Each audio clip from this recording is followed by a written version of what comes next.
دا ته وی سوشل ټراما. یعنی په سوسایټي کې دننه یوه طبقه د بلې طبقې استحصال کوي په زور، په عقل، په چالاکي. د ظالم هغه چې شي بیانیه یا نیریټیو، هغه وی جنگ یو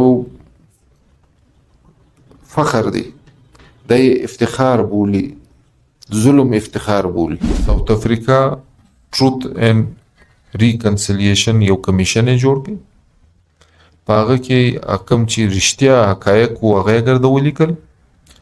هغه رښتیا حقایق په نتیجه کې د سزا او د جزا یو پیمانه جوړه شوه چې اچا ناجایز کردار وو هغه کردار په ګوته شو او دغه باندې د عام معافي اعلان وکړ.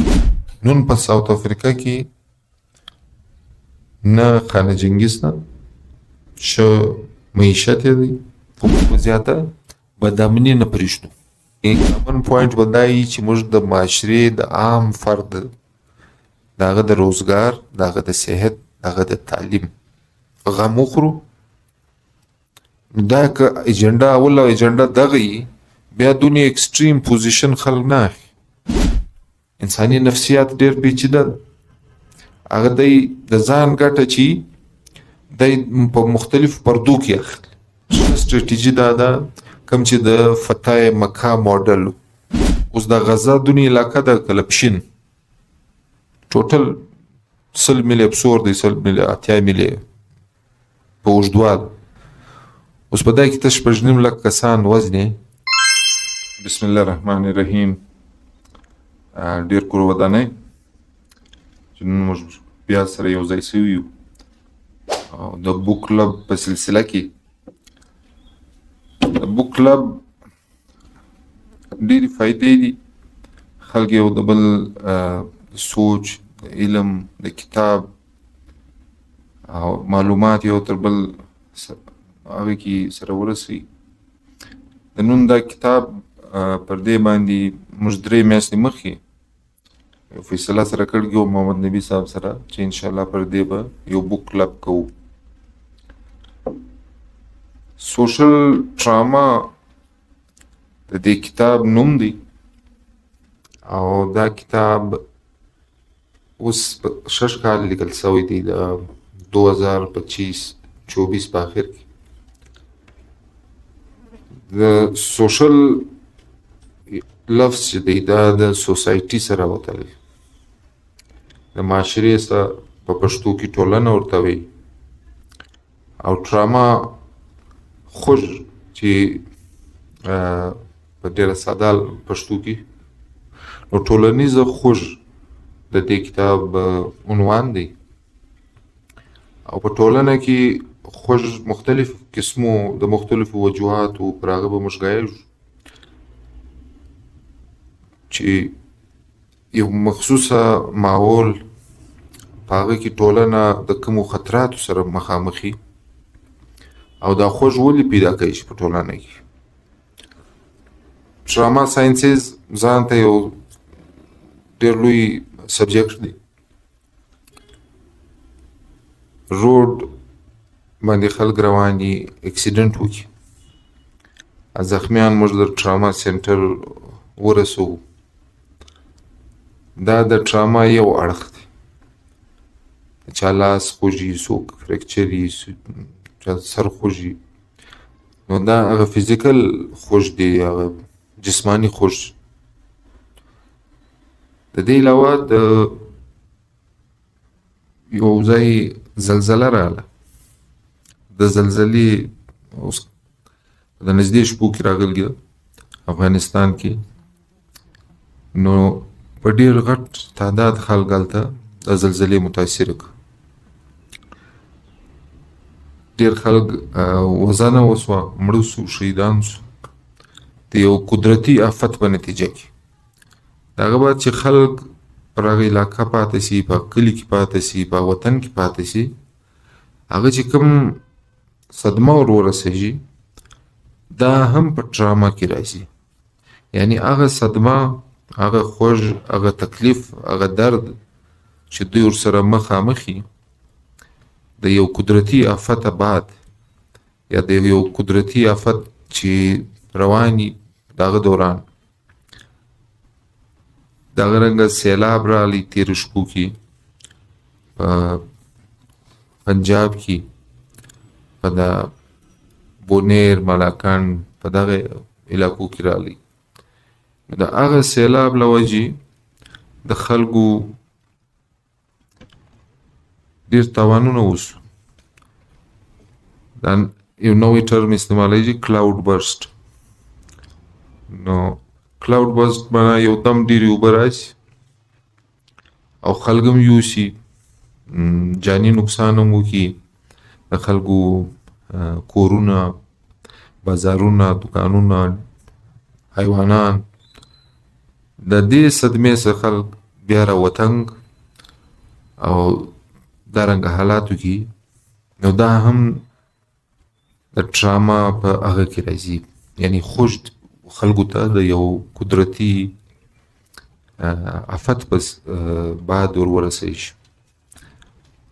بل د ټراما یو بل کیفیت چې په زوره ته خلک باري له خپل وطنه و بل وطن، یا د جنګ له وجې یا د اوبو له نیستۍ چې خشکسالي راشي پر یو وطن یا یو بل له وجې، خو دې ته وایي فورسډ مایګریشن. نو هغه خلک خپل وطن پرېږدي، د یوې سیمې څخه بلې سیمې ته دوی بار سي، کډه سي. دا فورسډ مایګریشن چې دی دا هم په ټراما کې راځي. ټراما یو بل کیفیت چې په کومو ملکو کې جمهوریت کمزوري سي، هلته ډیکټیټرشپ راشي، د انسان د غږ یا د چې کوم احساس د جمهوري اقدار متاثر سي، د حقوق متاثر سي، دا هم د ټراما په هغه کې راځي. جنګ کله دا اوس چې په فلسطین کې دا سلسله وسوه، په ډېر غټ مقدار د انسانانو قتل عام وسو. نو دې ته وایي نسل کشي. نسل کشي معنا چې په یو ډېر غټ تعداد د انسانانو قتل عام وسي. دا هم د ټراما په ډیفینیشن کې یا په هیډلاینز کې دغه د امبریلا لاندې راځي. نو اوس دا کتاب یو جرمن پروفیسر دی هیمبرګر، یو امریکن پروفیسر دی ولکمن، او یو بلغاریان پروفیسر دا هغه په ګډ لیکلی دي انچیویا. اوس مختلف د سوشل ټراما یو تیوریانې دي، یو بنیادي یو څو هغه کوم چې زموږ په دنیا کې انسانان پر مځکه سره اوسي د مختلفو طبقو په صورت کې، ځوان نسل هم اوسي، کوچنیان هم اوسي، زنان هم دي، یعنی د آبادي په مختلف د جنس د عمر په حواله سره دغه کټګریانې دي. دغه بعد بیا په قومیت ډېر خلک سره شریکان، بیا په مذهب سره شریکان. دا د انسانانو په مابین کې تړون دی په مختلف اقدارو باندې، په نظریاتو باندې. د دې تړونه بعد بیا انسان د حکومت دغه انسانان د حکومت او د گورنمنت لاندې دوی خپل ژوند کوي د قانون او د آئین لاندې. در گورنمنت هم بالایه بیا د ریاست یو نظریه، گورنمنت بدلیږي را بدلیږي، خو ریاست خپل پر ځای موجود دی. د ریاست بالایه بیا موږ مسلمانانو اقتدار اعلی چې ورته وایي هغه د خدای پاک ذات، یعنی هغه تر ګور د سپریم. نو اوس تیوري اف سوشل ډراما کې یعنی اول خبره دا ده چې دا ټولنیز خوږ په هر ځای کې په هر ملک کې د انسانانو له وجې نور انسانان خوږ سي یا د قدرتي آفاتو په نتیجه کې خوږ سي. خو د دې ډیفینیشن دا دی وی a social group is target of a planned persecution. یعنی یو خاص ټولنه هغه د یو بلې ټولنې په چې د دوی طاقتوري زوروري په یو منظم عسکري سیاسي او معاشي استحصال شکار سي او خپل د هر قسم حقوقو څخه محروم سي. دا ته وی سوشل ډراما. یعنی په سوسایټي کې دننه یو طبقه د بلې طبقې استحصال کوي په زور، په عقل، په چالاکي او هغه اقلیت هم کېدای سي، هغه اکثریت هم کېدای سي. اوس اقلیت څرنګه د اکثریت ټراماټایز کوي یا خوږوي، د هغه دا مثال دی کله 80 لکه د اسرائیل آبادي ده، 1.5 عرب مسلمانان، دا 80 لکه کسان راولاړ سي د 1.5 عربو انسانانو دل ازاري کوي یا وزني یا خوږ ورسي. نو دا یو اقلیت راولاړی شي پر اکثریت باندې خپل هغه ټراماټایزیشن یا ټراما انفلیکټ کوي. او بلې خواته اکثریت یې خو هر وخت هر څه کولی شي زورور. نو د دې د ټراما هغه مطلب سیناریو دا رنګه ده چې خوږ ورسوه سوسایټي ته و ټولنې ته یو څو مقاصد لپاره، خپل د مقاصد لپاره یا خپل د جبر د قایمېدو لپاره. نو دغه ته وي سوشل ډراما یا سوشل ټراماټایزیشن. اوس دا یو حقیقت دی، هر ځای خوږ په مختلف صورتو کې موجود دی. موږ له کوره راوځو نو مور پلار 2-3 واره ټلیفون پسې راوځي چې ته جوړ یې، کله را رسي، را روان یې. دې ته وایي ټراما آف لیټیلیټي، کانده چې ورته وایي په پښتو کې دا کانده چې ده دا ته وایي ټراما آف لیټیلیټي. او بلې خواته ټراما آف وایلنس. ټراما آف وایلنس دا دی چې تا د یو چا سره په یو جنګ کې خوږ شوې، لاس د مات شو، پښه مات شو، اکسیډنټ وشو، موټر وجنګېدی، دا ته وایي ټراما آف وایلنس. یو بیا ټراما آف انویزیبیلیټي. یو ځوان هلک دی بي اے وکړه، د یونیورسټۍ سه ایم اے وکړه، خو په مارکیټ کې د ده لپاره نوکري نشته.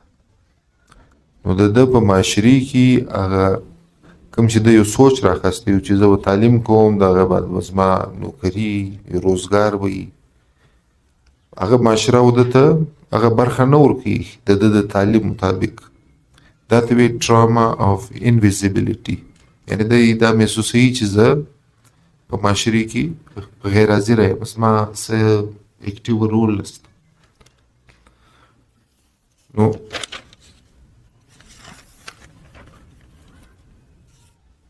هغه رنګه دغه خوږ چې د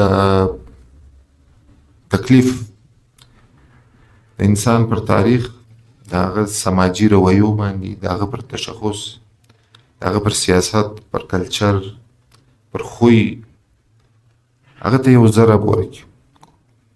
دی د مایوسۍ خواته بیایي.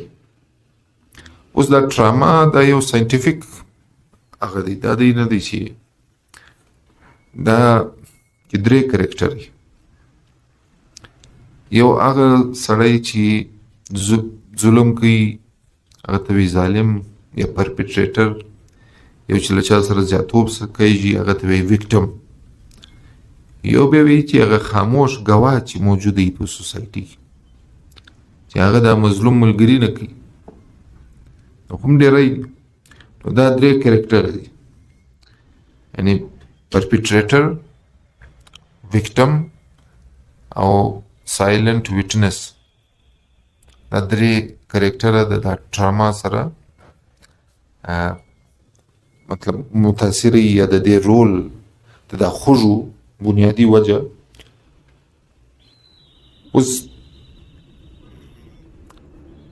د ظالم هغه چې شي بیانیه یا نیریټیو، هغه وی جنگ یو فخر دی، دی افتخار بولی، ظلم افتخار بولی. وی جنگ یو نشه ده، یا خپل د ریټ قایمېدو لپاره دی په عوام کې دهشت پیلوي. مظلوم چې مظلوم بیا خپل د حقوقو حفاظت لپاره خپل بیانیه، هغه په تعداد کې کمزوري، خو هغه خپل اقدار یا خپل ځوان یا خپل سر بچاوېدو لپاره هغه خپل کوشش کوي، یا د خبرو له لارې یا چې د وس کوي شي له هرې لارې. نو په دې کې هغه دی په دا کتاب کې یو مجلس یو it takes a village to raise a son، یعنی یو کوچنی چې دی په ګرده کلي لویږي. اول د مور په غېږ کې، بیا د مور له غېږې راوځي، د پلار په غوزي ور شریک سي، بیا دی د کلي په ګرده کلي ور شریک سي، د هغو په رواج ور شریک سي، د هغو په اقدار ور شریک سي. په کوڅو کې چې دی ګرځي، دی د خلکو خبرې اوري، د خلکو رویې نوټوي، بیا سکول له ولاړ سي، مدرسې له ولاړ سي، مسجد له ولاړ سي. نو دا کوچنی په دا طریقه رالویږي. اوس په دا ټولنه کې د تشدد الیمنټ زیات و، اوس شکني زیاته وه، پاملرنه نه وه، زړه سوی نه و، اقدار یې کمزوري و، یا د ده سره چا د رنګ پر بنیاد، د نسل پر بنیاد چې پر هر څه تعصب چا زیاتوب کوي. نو دا کوچنی یو نارمل انسان نسی جوړېدی 10 کاله بعد یا 15 کاله بعد به ده کې به یقینا یو څه کمیانې وي. نو پښتانه وي یو کوچنی سړی پس پلاخ نه راوي، نو هغه وجه ده چې د ده شخصیت ډېر متاثر سي. نو دا د ټراما یو تاریخ او د هغه بیکګراوند او د هغه وجوهات پر هغه باندې دا مجلس و. اوس په انسان کې کمی نفسیاتي بدلون راشي د ده په شخصیت کې د ټراما بعد. وی اول خدای ډېره سخته خواشیني پر ده راشي، د خواشیني بعد په ده کې مایوسي پیدا شي، دی بې حسه سي، دی خاموشه سي، دی د دنیا په باره کې د خیال یا د سوچ یا د فکر ډېر محدود دی. وی چې بس امید یې ختم سي، تمه یې وخیسي، هم له انسانانو هم له خدایه. دا د ټراما چې کوم ویکټم دی، نو هغه د هغه سوچ دغه خو برته په دغه کتاب کې وی د ده لپاره به د ویکټم نوم نه استعمالوي، سروایور دی. پر ده یو سیلاب راغلی، زلزله راغله، جنګ راغلی، په هغه په نتیجه کې دی ژوندی پاته سو. نو د ژوند ستا ټیک دی، پر ده به یو عرضي پر یو کمیونټي باندې تکلیف راسي، مایوسي راسي، یو پیریډ وي، 6 میاشتې وي، کال وي. خو د هغه بعد په انسان کې الله تعالی دونې غټ صلاحیت یې شي چې دی برته ځان سره یو کړي، خپل سوچ، خپل فکر برته له همته کار واخلي او بیا پرمختګ شروع کړي. نو دا سروایول لپاره په انسان کې الله تعالی دا صلاحیت یې شي. نو د ده لپاره وی د ویکټم لفظ مه استعمالوي، د سروایور لفظ استعمالوي چې د سروایو خوږه سروایو کړل. د زلزلې بعد یې برته خټې خشتې کې خپل کور یې جوړېده شروع کړ. د جنګ بعد د یو بل ښار ته ولاړې، بل کلي ته ولاړې، هلته بیا یو کار روزګار شروع کړ، ژوند یې شروع کړ. او وی ازمایش یا تکلیف دا چې پر سړي راشي، د هغه بعد الله تعالی و انسان ته نوي صلاحیتونه ورکړي. د ده زوړ چې کوم کیفیت یا زاړه صلاحیتونه خپل پر ځای دی په نوي حالاتو کې د نوي حالاتو مقابله په نوي طور طریقو خدای و ده ته صلاحیت ورکړي. نو دا ته وی adversity development، یعنی adversity لوجی پر د یو تکلیف رالی، هغه لوجی په د کې نور همت پیدا شي، نور جستجو پیدا شي چې د نور په ښه طریقه هغه حالات هغه واقعیات سره تر سره ورسي. نو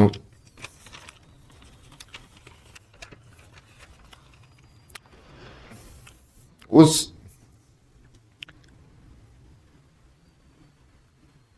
نیچرل ټراما موږ وګایو پر مختلف چې د خدای له طرفه راشي. د هغه بعد یو خاص قسم ټراما ده چې یو لوی سیاسي لیډر چې د یو قوم د اتحاد د اتفاق د هغه مرګ وشي.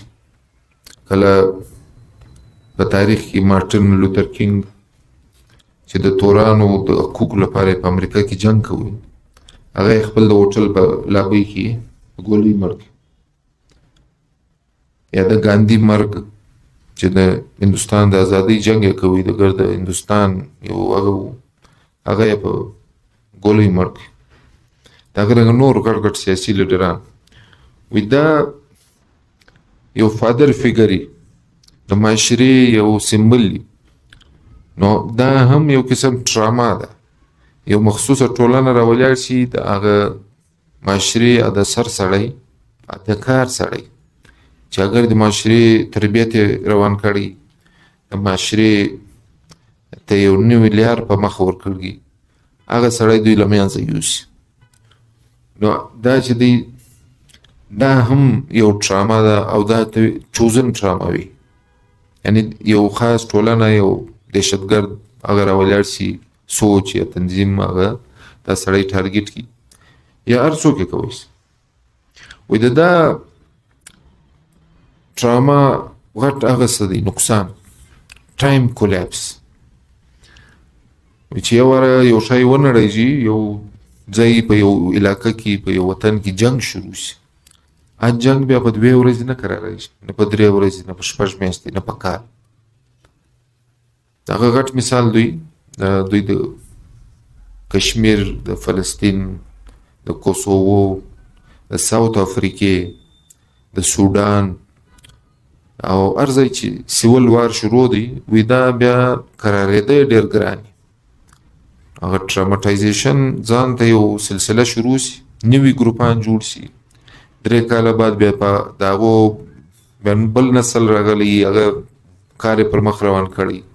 نو هغه افراتفري، هغه انتشار د چې اول ډېر لږ هغه کنټرولیږي، هغه بیا په ډېر غټ قربانۍ، په ډېر زیات تکلیفاتو هغه کنټرولیږي. اوس وی چې د ټراما په نتیجه کې چې کوم تاوانونه پیښ شي، هغه تاوانونه به څنګه تر راګرځي، هغه انسانان به څنګه برته نارمل سوسایټي له راولي. فرض کړو یو چا ډېر غټ تاوان سوی دی د زلزلې شکل کې، یا سیلاب رالی، د کور یې هم یوړی، په کور کې 4-5 کسان وو، هغه یې هم یوړ. اوس دا چې پاتې شو، دا خلکو ته به په اول سټیج کې، په 2م سټیج کې، په 3م سټیج کې د کوم شي ضرورت وي، او په د نورو خلکو شاوخوا چې د خلک دي یا چې څوک د مدد کول غواړي، هغه به پر کم طرز پر کومه طریقه دته ځان ورسي. وی اول خو به دته فوري طور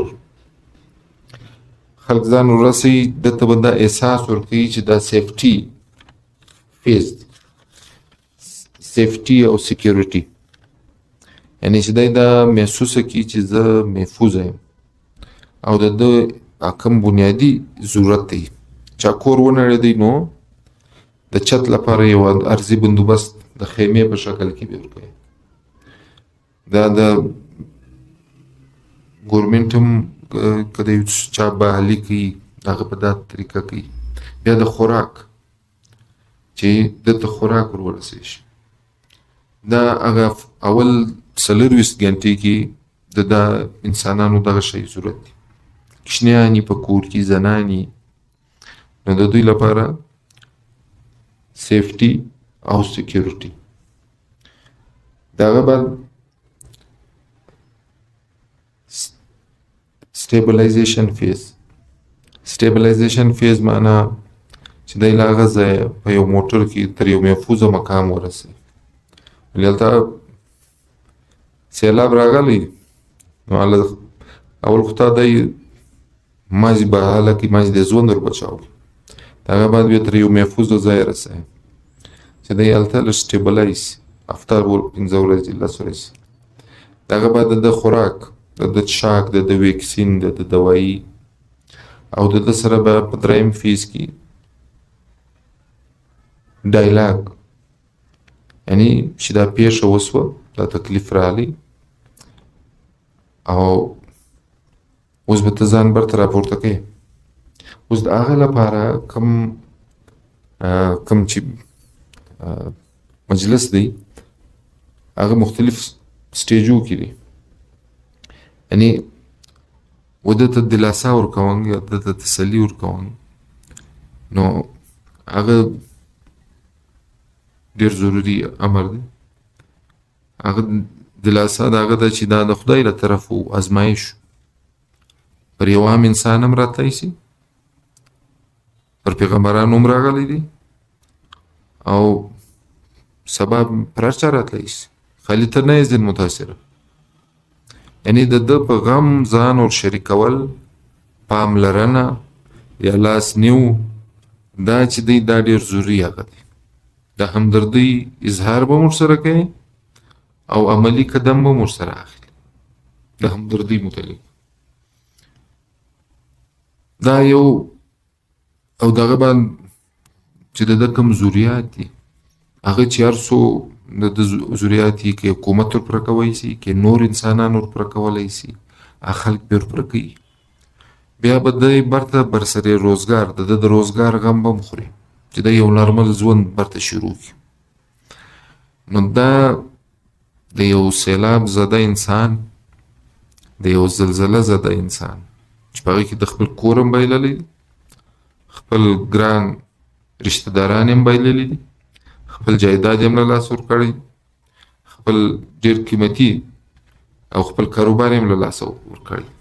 دا د دغه انسان د بحالۍ مختلف سټیجونه، پاملرنه، اول انیشل سټیبلیټي او سیکیورټي، د هغه بعد د برته ریهیبلیټیشن او برته په معاشره کې یو کارآمد انسان او د ده د روزګار غم خوړل. دا د حکومت پر سطح او د انسانانو پر سطح د ده سره تعاون دا ډېر ضروري دی.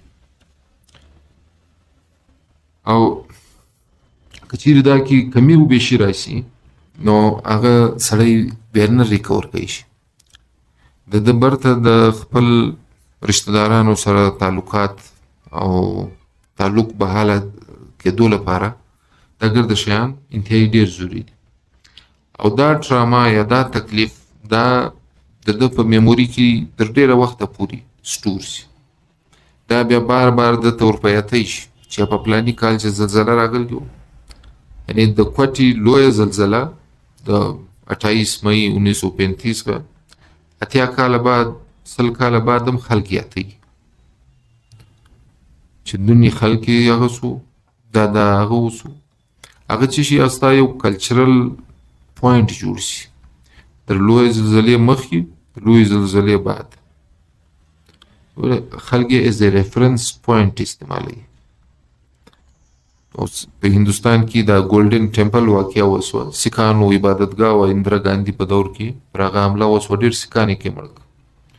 نو د سیک مذهب چې دی هغه خلک یې اوسه پورې ایز ا ریفرنس پوینټ یې یادوي چې د ګولډن ټیمپل د قتل عام له مخه هندوستان او د ګولډن ټیمپل د قتل عام بعد چې کوم هندوستان په هغې کې دا کارونه وسو. دا د ټراما مختلف اړخونه دي. یو سړی اغوا سو، کډنیپ سو، د هغه باندې 2 میاشتې 3 میاشتې ورکو، کور والا را ولاړ سو، پیسې ورکړي خلکو ته، دی یې بهاله کړي، رایله یې کړي. دا سړی چې اوس برته یو نارمل ژوند شروع کوي، دا هم د هغه رنګه سپورټ غواړي چې ته به ولې د ده په زړه کې وهم پروت دی، په ذهن کې د یو وامیدلی خوږې لري، دی د مرګ د ژوند تر هغه راتېر سوی. نو دا هم سوشل سپورټ غواړي، ملګري، فیملی ممبرز او برته خپل کار او د روزګار سره پر یو هغه راغلیارت لګ دا چې دی دا هم د ټراما په ډیفینیشن کې راځي. نو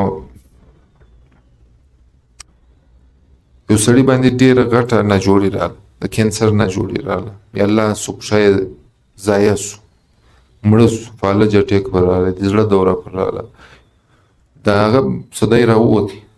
خو د هغه ناجوړي په نتیجه کې د ده په ذهن چې کوم یا د ده پر بدن چې کوم خوش تیر شي، هغه هم د ټراما په هغه کې راشي. نو هغه هم پاملرنه غواړي، پر هغه هم معاشره ډېر پام کوي، پوښتنې له به ورځي، لاسنیوی به ورسره کوي، ښه غږ به پر کوي. دا د ټراما مختلف اړخونه دي. اوس مختلف ټیکنیکس چې څه طریقې باندې به یو سړی ریلیکس کوي. اول دا مجلسی چې ریلیکسیشن ټیکنیکس دي، ایجوکیشن، یعنی دی به ته د هغه صدمې باره کې ته ایجوکیټ کوي چې دا یو کیفیت دی، یو حادثه واله تا سره وسوه، دا د ژوند یو حقیقت دی، د هر چا سره کیدی شي.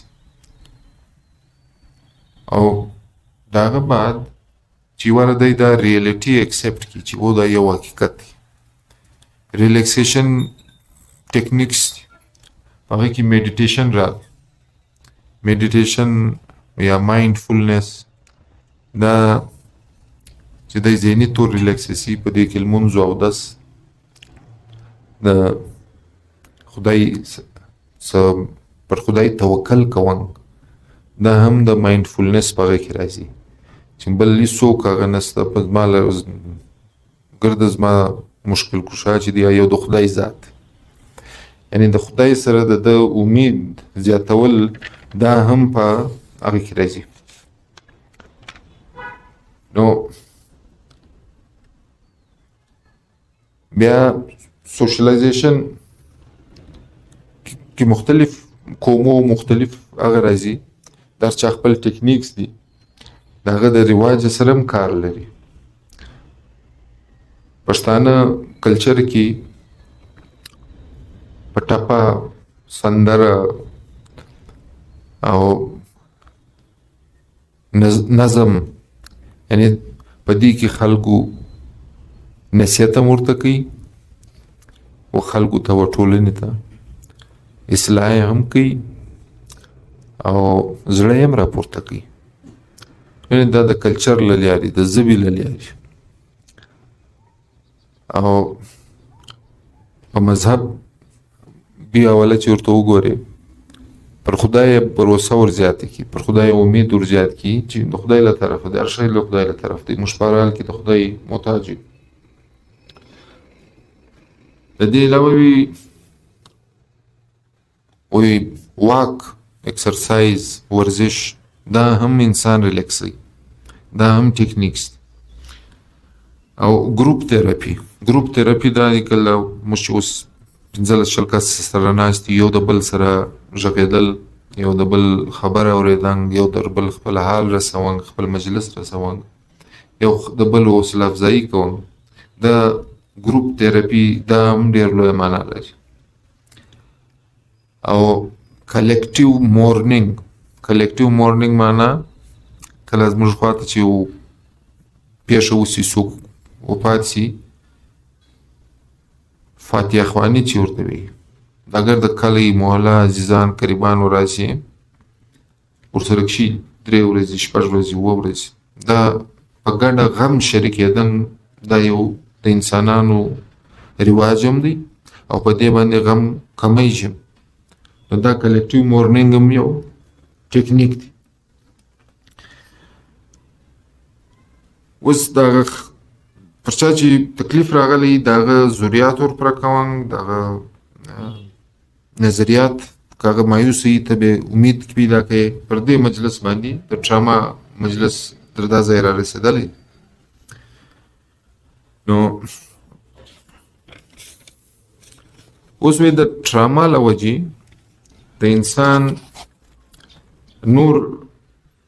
پر هغه نور څه اثرات وشي. پر یو چا سوشل پریکټیسز چې ما وکړل چې یو فرض کړو یو تاوان ورسېدی، بیا خلک هغه تاوان یادوي، هغه د دوی په میموري کې پروت وي هغه شی. اوس ډېر خلک د خپل د شهیدانو برسیانې جوړوي. ډېر بیا داسې خلک چې هغه د هغو پر نامه لایبرریانې جوړوي. ډېر مقبرې جوړي، څوک امبولانس سرویسز راوباسي د هغو پر نامه. دا چې شي دا دوی و سوسایټي ته یو قسم دا میسیج ورکوي چې موږ هغه شهیدانو احترام هم کوو او د هغه احترام طریقه دا سکالرشپس ورکوي و سټوډنټس د هغو شهیدانو پر نامه باندې. نو دا سوشل پریکټیسز اف ریممبرنس، یعنی چې خپل هغه د دوی سره چې کوم خوږ دوی ته ورپېښ شوي دي هغه دوی په یو ښه طریقه دوی یادوي، دوی خپل د شهدا د عزت خیال ساتي په دا طریقه چې و کمیونټي ته سرویسز ورکوي. خو چا چې ظلم کړی په ټراما کې، یعنی چې کوم ظالم کردار یې اول ما وویل چې 3 کردار دی، یو ظالمي، یو مظلومي او یو خاموشه خلګي. نو هغه مظلومه خلکو چې ظلم ورسره سوي هغه په دا طریقه خپل هغه یادوي چې امبولانس سرویسز یا لایبرریانې جوړوونګ یا پارکونه جوړوونګ یا یو چوک یې پر نامه کې د هغه مظلومه طبقه. ظالم چې هغه ګر د تاریخ څخه انکاري، هغه ګر سره مني نه چې باید دا ما یو غلط کار کړی، نو دې ته وی ډینایل. بیا دویم هغه د الزام پر سر نه اخلي، نورو خلکو ته الزام ورکوي او برته یو څه ریسپانسیبیلیټي په خپل هغه کې چې وله موږ سم یو څه هغه سوی یو زیاتوب سوی چې ما زی خپل ایمیج برقرار وساتي. نو د مظلوم او د ظالم چې کوم کردار دی دا هغه پر دا لیول باندې سلسله شروع. اوس وای چې کوم دارنګه تاریخي واقعات وسی پر غټ لیول، کله جنگ عظیم دویم چې وسو یا په ساوت افریقا کې ډېر عمر د تور پوستو او د انګریزان د سپین پوستو د نسل یا د رنګ پر بنیاد په دوی کې خانه جنگي شروع. نو د دې د حل کېدو لپاره مختلف ماډلز را درګردو. کامیابه ماډل چې وو هغه د ساوت افریقې ماډل په دا اوس نږدې وخت کې ماډل دا و چې د رنګ او د نسل پر بنیاد په ساوت افریقا کې ډېر زیات تعصب وسو، مړي وسو، خلک مړه کړل. د دوی چې کوم لیډر و نیلسن منډیلا د 28 کاله په جیل کې قید ساتل. نو ولدی چې له قید راووتی نو د چې کوم د طریقه وه د نفرت د 40 کالو نفرت د ختمولو هغه درګردو کامیابه ماډل په دا اوس دور کې ساوث افریقا ټروت اینډ ریکنسیلیشن یو کمیشن یې جوړ کړ. په هغه کې کوم چې رښتیا حقایق و هغه یې ګرده ولیکل. هغه رښتیا حقایق په نتیجه کې د سزا او د جزا یو پیمانه جوړه شوه چې اچا ناجایز کردار و هغه کردار په ګوته شو او دغه باندې د عام معافی اعلان وکړي. یعنی هغه سیول خانه جنگي سیول وار هغه په 2 کاله په 1 کال کې دننه ختم شو. نن په ساوث افریقا کې نه خانه جنگي شته، ښه معیشت دی، ښه طرز حکومت دی او هغه د نسلی بنیاد یا د رنګ پر بنیاد چې کوم نفرت و هغه ختم شو. نو د معاشرې ترقي وسوه، د افرادو ترقي وسوه. بل خواته دغه مسلې شته چې 80 کاله موږ نږدې کشمیر 4-5 جنګ پر وسو، نه پاکستان مني نه هغه مني، بس هغه سلسله لا شروع ده. دا هغه رنګه په فلسطین کې په دا تیر 1 کال کې 6,08,000 کسان یې مړه کړه، 3.5 لکه کشتیان مړه کړه، شهیدان یې کړه. دونې ډېر زیات انسانان وزن دا د جینوساید د نسل کشي په زوره کې راځي. دا فیلډ اگزامپلز یعنی کنفلیکټ نه دی ریزولف سوی او هغه ساوث افریقن چې کوم کنسپټ دی هغه په یو ډېر پرامن طریقه په ډایلاګ په سیاسي سوچ هغه مسله یې حل کړه. ډېره غټه مسله وه، هغه 50 کاله 80 کاله دغه رنګه حالاتو. نو دا مختلف ماډلز یې په دا کتاب کې پر دې مجلس کړی. نو ډېر کتاب خو پر هغه دی موږ باید د دې سر لیک چې ورته وایي یا چې کوم ټاپکس دي پر انفرادي لیول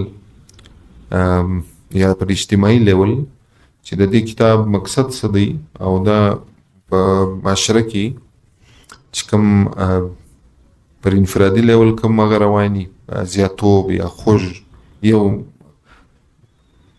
او بیا په ریجنل لیول باندې بیا پر عالمي لیول باندې بیا نیچرل کلامیټیز چې داغه پر لیول باندې په دې کې یو بل مجلس هم کړی دی سیکنډري ټراماټایزیشن.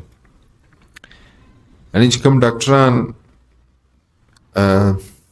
دا خوږ علاج کوي خاص کر هغه امبولانس ورکرز چې له روډ مریض راپورته کی در هسپتال رسی.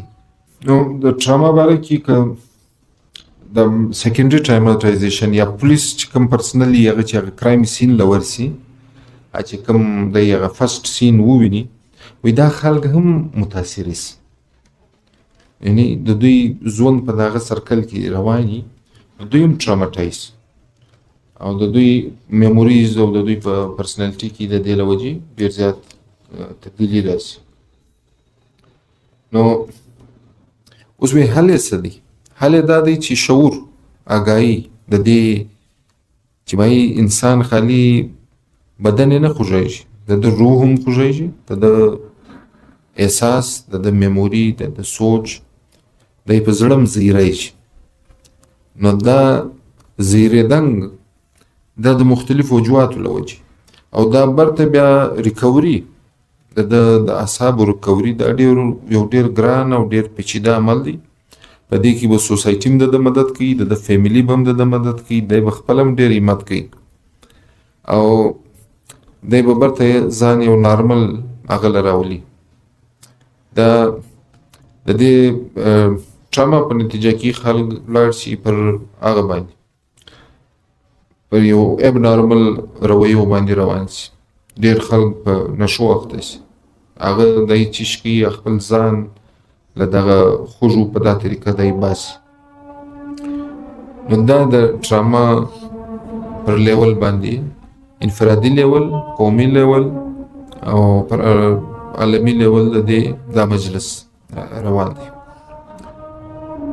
ډاکټر صاحب ما دا ویل پرون چې څه وخت ما دا ستا د بک کلب کوم ټایټل د بک ته واورېدی سوشل ټراما، نو ما دا دغه کې چې ته به دا بک کلب اټنډ خامخا به ورځې سر هغه په دې چې زموږ چې کوم لوکل پولیټکس دي یا زموږ چې کوم جیوګرافیکل کنډیشنز دي چې هغه کې سیویل وار مطلب مین اگزامپل سر ته د بلوچستان د دی او مطلب فاټا ایرس رویل فاټا چې کوم دغه ول سر د دې مثال ته مطلب شاید استاد دماغ وتلی یا بل وجه تا نه کوي ور په دا ټاپک یلان کې سر سیویل وارز مش په خپل جیوګرافیک شروع دي سر مطلب د بی ال ای او د انسرجنټس دي او اسټابلیشمنت دي دا رقم سر ټي ټي پی دا او انسرجنټس دي د دې وجه سر یو سوشل ټراما چې دا و د عام عوام ته پبلک ته رسیږي لکه سر فار ایگزامپل بوم بلاستس دي، کډناپینګ دي، روډ بلوکیج دي او دا رقم سر دا اوس انټرنیټ بند سر زیاتره خلک سر د چا کلاسز مطلب هغه ډیلی سي، ایگزامز ډیلی سي او دا رقم سر چا آنلاین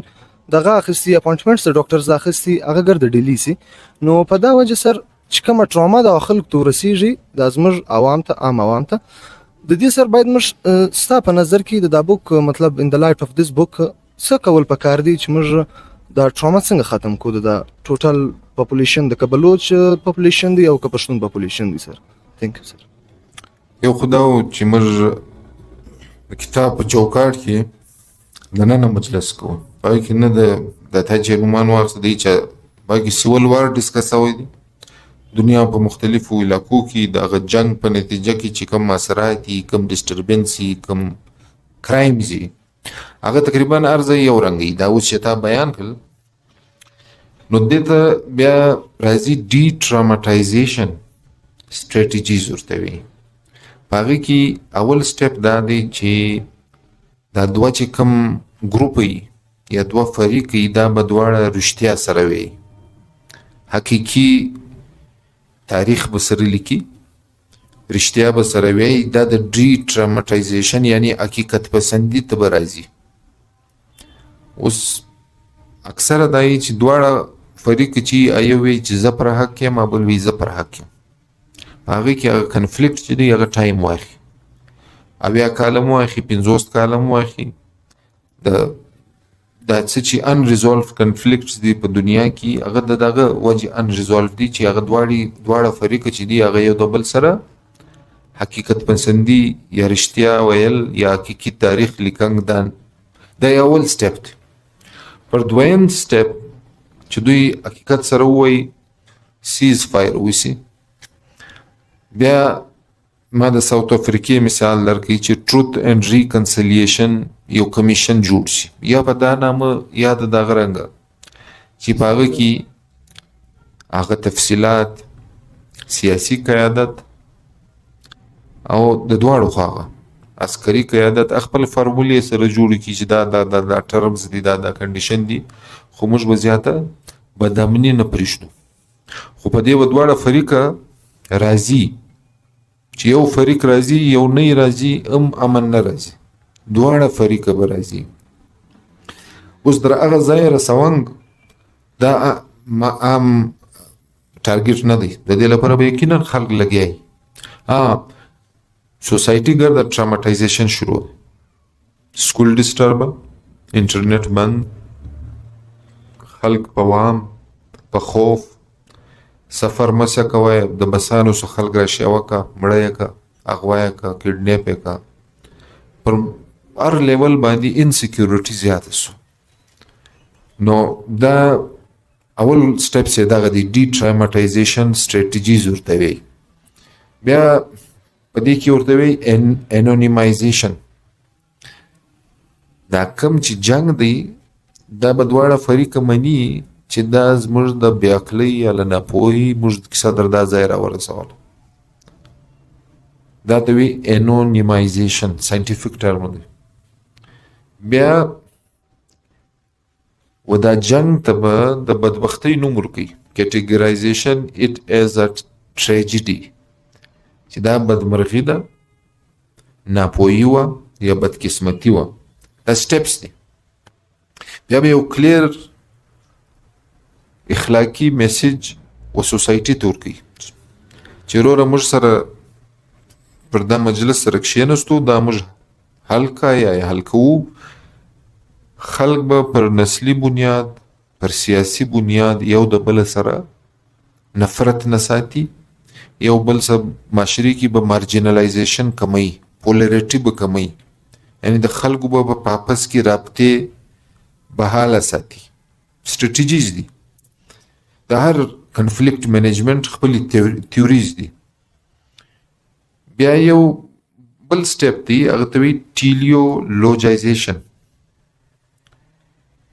ټیلیولوجایزیشن کې دا دی چې دا ریکونسیلیشن یو سټریټیجي ده چې اقتدار هغه به هغه حقیقي نماینده ته ورسپاري.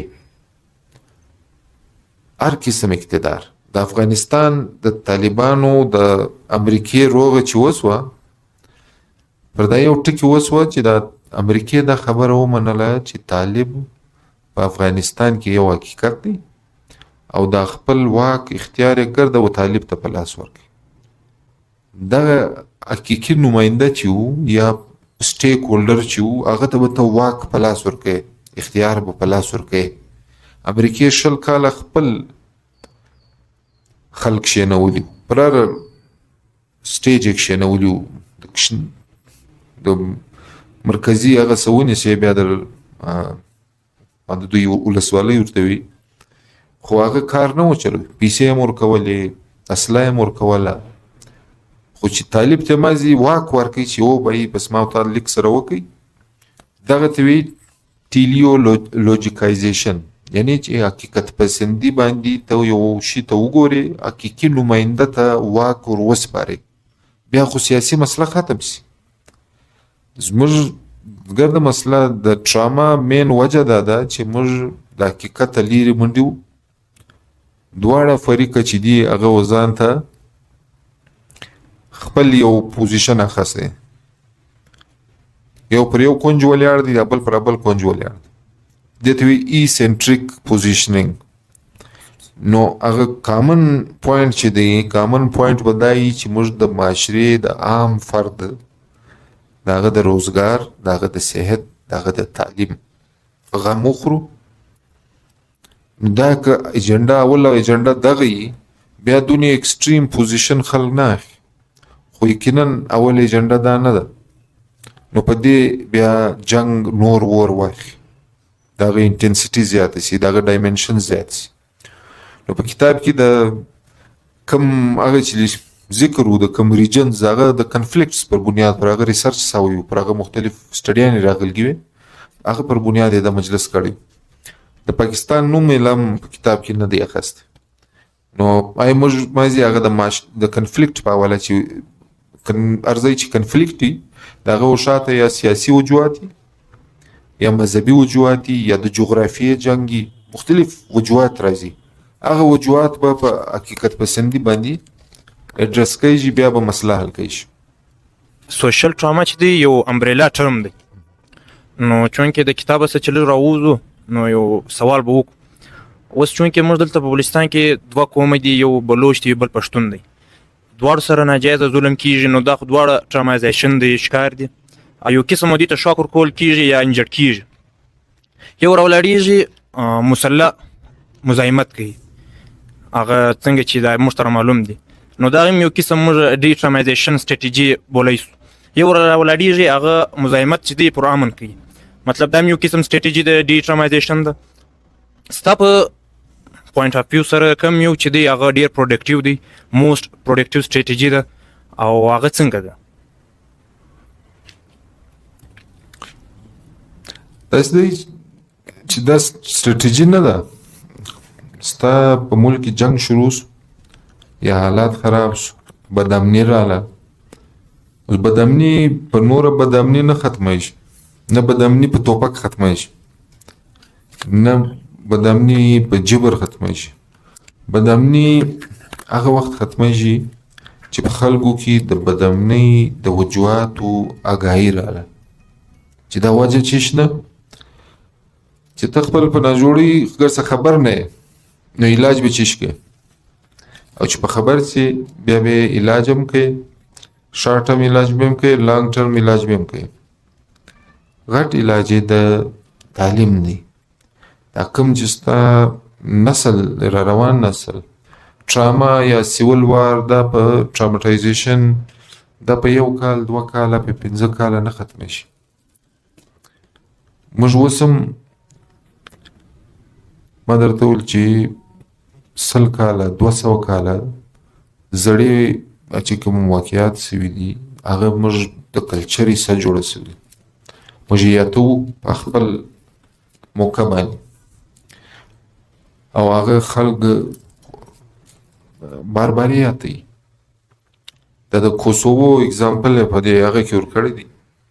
په 1990 کې عثماني خلافت ترک دا راولاړ شو د کوسوو پر میدان یو سربیان بادشاه و د هغه زمانې لازر یې مړ کړي. دا د کوسوو د سرب یا د ارمینین سرنډر و خلافت عثمانیه ته په 1990 کې له 1900 کاله مخکې. په 1990 کې دلته یو جرنیل د دوی راولاړ شو، میلاسوویچ نومېدی. 800 کال زوړ مجلس یې راواخیستی. مجلس یې راواخیستی، د هغه باچا قبر یې وښندی، د هغه اډونه یا هر څه چې وغیره واخیسته په تابوت کې واچول. په ګرده سربیا، کروشیا، کوسوو کې 1 کال د تابوت ګرځېدی، ولموږ به د ده د قتل بدله اخلو. نو 600 کاله بعد هغه ټراما یې راژوندی که، یعنی هغه د دوی په زړو کې پرته وه، د دوی په دماغو کې هغه چې باید د دا باچا سره ترکیانو ډېر ظلم کړی. نو 600 کاله بعد یې انتقام واخیستی. د چا څه؟ د یو دارنګه مسلمانانو څه چې هغه څه په شي نه و خبر. 600 کاله تېر سوي دي په منځ کې. کله اوس چې ته 600 کاله زړه بدي را ژوندی کې د ابراهیم لودي او د ظهیر الدین بابر د جنگ وینې په هندوستان کې چې کوم هغه واقعیات سوي دي، نو ټراماټایزیشن چې دی هغه خلک دارنګه نیریټیو بیلډینګ کوي. نیریټیو بیلډینګ موسټلی هغه د دوی په پرسنل گینز لپاره دوی هغه کوي، یو مذهبي واقعه راپورته کوي، یو سماجي اړخ راپورته کوي، یو کلتوري اړخ راپورته کوي. هغه اړخ بیا دوی بار بار یاتوي، هغه اړخ دی فاشیسټ پروپاګاندا ځین جوړه کوي.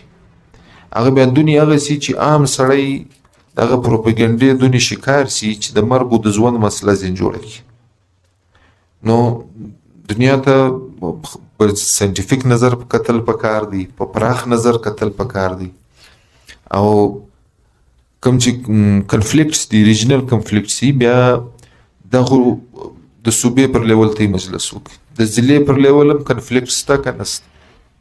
بیا قومونه دي، قومیتونه دي، ځېلي قومیتونه دي، بیا برادریان دي، بیا په برادریانو کې کشنې شاخونه دي، پښې دي. هلته لا هم د تعصب یو بل ته تاوان رسونګ او یو بل ته ټارچر ورسونګ په یو شکل یا په بل شکل. انساني نفسیات ډېر پیچیده ده. هغه دی د ځان ګټه چې دی په مختلفو پردو کې اخلي. نو یقینا د ښه سټریټیجي دا ده کوم چې د فتح مکه موډل. فتح مکه موډل دا و چې رسول پاک صلی الله علیه وسلم 10,000 فوج ورننه ایستی په مکه، کفارو مقابله نسو کولای. هغه حال راواستوي چې موږ معاف کړو، د ورته ویل هغه سړی چې کلمه یې وویله هغه معاف دی، چې د فلاني سړي په کور کې پناه واخیسته هغه معاف دی، کشنیان معاف دي، زنانې معاف دي. هغه سړی نه معافو چې توره یې په لاس و زموږ ولښکر ته ولاړ، نو هغه عام معافي سوه. په هغې کې صرف هغه خلک چې څوک به جنګ کوي هغه به سره به ته جنګی شي، نور یې ګرده معاف کړه. او چې د کعبې به ګرده بوتان باسي د کعبې شریف، نو هغه نظریاتي هدف یې محاصله کوي، کوم چې فیزیکل هدف و هغه یې واخیستی، او انسانانو قتل عام یې نه کوي. کنې نور چې کوم د تشدد ماډل دی په دنیا کې بار بار اوس د غزه دونې علاقه د کلپشین ټوټل 100 میله پسور دی، 100 میله 80 میله په اوږدوال. اوس په دای کې تش 5.5 لک کسان وزنې پر څه بنیاد؟ د نسل پر بنیاد، د عقیدې پر بنیاد. نو دا 5.5 لک انسانان په خوله یاتی شي. او په فتح مکه په هغه دور کې په دا اگر دا اوسو 10 کسه نسو مړه. حضرت عمر فاروق رضی الله تعالی عنہ دغه یروشلم نیولی، یو سړی هم نه کوي مړ، هغه چابي وراړو هغه تسلیم سو. او د مسلمان نانو د لشکر چې کوم هیبت و یا هغه ولدي هغه ځای پر ځای تسلیم سو. د وسو چې 10 لکه کسان یې وځای سوی په هغه موقع نیکه مړه. بلې خواته په تاریخ کې د چنګیز خان هغه راځي تاریخ چې هر ښار له به ورغلي په لکاو انسانان به یې مړه کړه، که لکاو نه و په زراو به یې مړه کړه. نو د ټراماټایزیشن درګردو ښه هغه د هغه دی چې ډي ټراماټایزیشن خپل سټریټیجیز دي هغه به کوي. کنفلیکټ ریزولوشن یا کنفلیکټ منیجمنت د ځان ته ساینس دی، ځان ته سټډیز دي. نو دغه ښه طریقه.